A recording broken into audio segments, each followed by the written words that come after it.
Hello, my lively Librans. The tarot card that we have drawn for you is the Ace of Swords.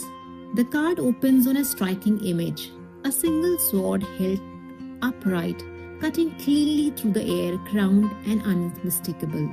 There is no clutter here, no distraction, just clarity, precision, and the sense that something has finally been named for what it is. In love, this energy often shows a moment of realization. You may suddenly understand where a connection stands, what's been missing, or what you have been mentally justifying for far too long. This doesn't have to arrive through a dramatic conversation. Sometimes it's simply the absence of one that tells you everything that you need to know. In work or career, these cards bring decisiveness. It supports clear communication, firm boundaries, and clean choices. You will feel ready to speak up or make a call or draw a line without over-explaining yourself or softening the message. For the overall well-being, the Ace of Swords highlight an active, alert mind.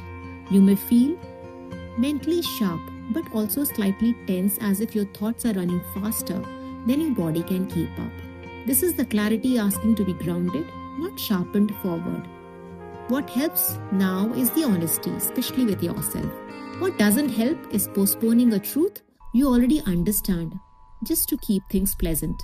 At its core, my dear, the card says, once you see it clearly, there is really no going back to pretending you don't. You get the drift, right, my dear? Sit with what's becoming clear, and if you wish to dwell deeper in the realm of tarot, I recommend exploring the forecast for the other zodiac signs as well.